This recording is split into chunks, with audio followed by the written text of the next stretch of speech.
আসসালামু আলাইকুম আরহামতুল্লাহ। এই ভিডিওতে আপনার সাথে আমি শেয়ার করব যে আপনি আপনার বিজনেস ম্যানেজারে একটি পেজ কিভাবে অ্যাড করবেন। একটা, দুইটা, পাঁচটা, 10টা একই প্রসেসের মাধ্যমে আপনি অ্যাড করতে পারবেন। ওকে, তো চলুন আমরা ড্যাশবোর্ডে চলে যাই। আমরা দেখেন বিজনেস ম্যানেজার অলরেডি ক্রিয়েট করে রেখেছি। আপনারা ইউজারের পরে দেখেন অ্যাকাউন্টের আন্ডারে আমরা পেজ অপশান পেয়ে যাচ্ছি। এখানে অ্যাড অপশানের নিচে দেখেন কয়েকটা অপশান আছে।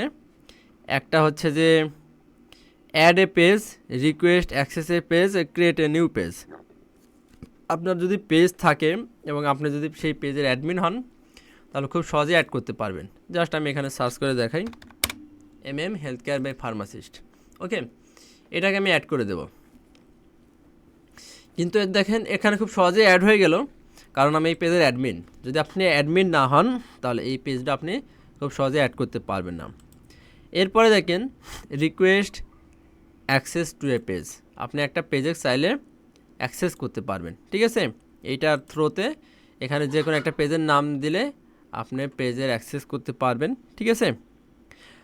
পাশাপাশি এইখান থেকে আপনি ক্রিয়েট এ নিউ পেজ সেই অপশানটাও পাচ্ছেন। তাহলে আপনার ফেসবুক প্রোফাইলে পেজ ক্রিয়েট করলেই আপনি এই পেজটাকে সুন্দরভাবে অ্যাড করতে পারবেন। তো পেজ কীভাবে অ্যাড করে খুবই সুন্দরভাবে আপনি এখানে বুঝতে পেরেছেন।